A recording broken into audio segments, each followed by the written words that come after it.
Modi government ASHA వర్కర్లతో బొడ్డు చాకరీ చేపిస్తున్నారు తప్ప కనీసం వేతనం కూడా చెల్లించేటటువంటి పని చేయడం లేదు.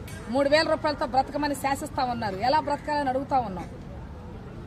ఈరోజు ధరలు ఒకవైపున విపరీతంగా పెరుగుతా ఉన్నాయి. పెరుగుతున్నటువంటి ధరలకు అనుగుణంగా వేతనాలు పెంచేటటువంటి పరిస్థితి. ఈ భారతదేశంలో సెలవు లేకుండా పనిచేసేటటువంటి వాళ్ళు ఎవరైనా ఉన్నారంటే అది కేవలం ఆశా వర్కర్ మాత్రమే. 24 గంటలు చాకరీ చేయాలి. ఓకే, ఉదయం 6 గంటల నుంచి 9 గంటల వరకు ఫీల్డ్లో వర్క్ చేయాలి. 9 గంటల నుంచి 4 గంటల వరకు వెల్నెస్ సెంటర్లో కూర్చోవాలి. 4 గంటల తర్వాత మరలా ఫీల్డ్ వర్క్ చేయాలి. గర్భవతులు ఎవరైనా ఉంటే, బాలింతలు ఎవరైనా ఉంటే, హై రిస్క్ కేసులు ఏమైనా ఉంటే మరలా ఆసుపత్రికి పరుగులెత్తాలి. ఈ 24 గంటలు చాకరీ చేయించుకునేటటువంటి పద్ధతితోటి సెలవులు లేకుండా, వేతనాలు లేకుండా, సౌకర్యాలు లేకుండా ఏ రకంగా పనిచేయాలని అడుగుతా ఉన్నాం. రికార్డులు పెట్టాల్సినటువంటి అవసరం లేదని ఈరోజు ప్రభుత్వం చెప్తా ఉంటే రికార్డులు పెట్టాల్సిందే అనే పద్ధతిలో కింద నుంచి ఒత్తిడి చేసేటటువంటి పని చేస్తున్నారు.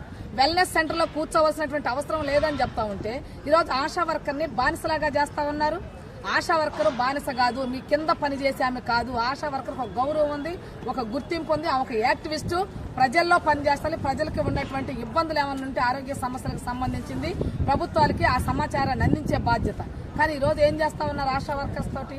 మాతా శిశు సంరక్షణ అనేది పోయింది. ఈరోజు ఎయిడ్స్ ఉన్నా, టీబీ ఉన్నా, లెప్రసీ ఉన్నా, ఒంటి మీద ఏమన్నా మచ్చలున్నా, కడుపు నొప్పి ఉన్నా, కాలు నొప్పులున్నా, విరోచనాలైన, వాంతులైన, జ్వరమైన అన్నిటికీ ఆశా వర్కర్ని చక్కగా వాడుకునే పని చేస్తున్నారు. దీని వరకే కాదు, ఈరోజు ఎగ్జామ్స్ జరుగుతూ ఉంటే అక్కడ డ్యూటీలు వేస్తా ఉన్నారు.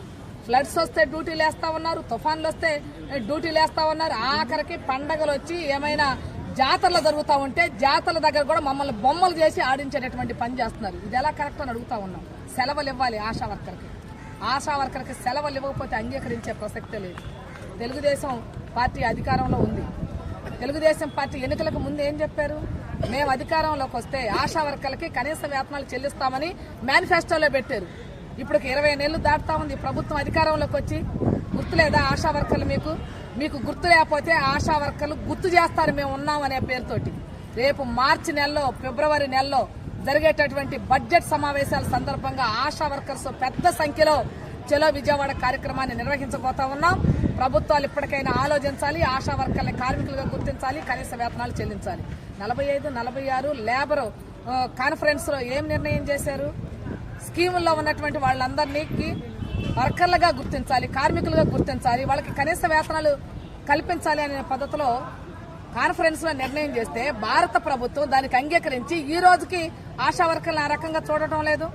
50 ఏళ్లు దాటినటువంటి ఐసీడీఎస్ సంస్థ స్థాపించి 50 ఏళ్లు దాడుతా ఉంటే వాళ్ళకు చూడబోతే 11,500, ఆశా వర్కర్ చూడబోతే 10,000, మిడ్ డే మీల్ వర్కర్గా చూడబోతే 3,000 రూపాయలు, వివోఏలకు చూడబోతే 8,000, ఆర్పీఎలకు చూడబోతే పేరుకే 8,000. కానీ 2,000, 3,000, 1,600, 1,500 చేతిలో పెట్టే పని చేస్తామన్నారు. అందుకని ఈరోజు స్కీముల్లో పనిచేసేటటువంటి వాళ్ళందరినీ ఐక్యం చేసేటటువంటి పని, ఐక్య పోరాటాలు నడిపేటటువంటి దిశగా సిఐటియు అఖిల భారత 18వ మహాసభలు విశాఖ నగరంలో, ఆంధ్ర రాష్ట్రంలో మొట్టమొదటిసారి జరగబోతా ఉన్నాయి. డిసెంబర్ 31 నుండి 2026 జనవరి 4 వరకు ప్రతిష్టాత్మకంగా మహాసభలు జరుగుతా ఉన్నాయి. ఈ మహాసభల్లో జరిగేటటువంటి తీర్మానాలు, చర్చించే అంశాలు భవిష్యత్తులో మొత్తం స్కీమ్ వర్కర్ని ఐక్యం చేసి భవిష్యత్ పోరాటాలకి సిద్ధం చేసేటటువంటి పద్ధతిలో ఈ మహాసభలు వేదిక కాబోతా ఉన్నాయి. జనవరి 4వ తేదీన భారీ బహిరంగ సభ, మహా ప్రదర్శన విశాఖ నగరంలో జరగబోతా ఉంది. దీనికి రాష్ట్రంలో ఉన్నటువంటి ఆశా వర్కర్స్ అందరూ కూడా పెద్ద ఎత్తున తరలి రావాలని, ఈ భారీ ర్యాలీని, బహిరంగ సభని జయప్రదం చేయాలని విజ్ఞప్తి చేస్తా ఉన్నాం. స్కీమ్ వర్కర్లందరూ ఐక్య పోరాటాలకి సిద్ధం కావాలని, మార్చి, ఫిబ్రవరి నెలలో చలో విజయవాడ కార్యక్రమంలో ఆశా వర్కర్లందరూ పాల్గొని కనీస వేతనాలు సాధించుకునే దిశగా కదిలి రావాలని పిలుపునిస్తా ఉన్నాం. K Dhanalakshmi, AP Asha workers union రాష్ట్ర ప్రధాన కార్యదర్శి.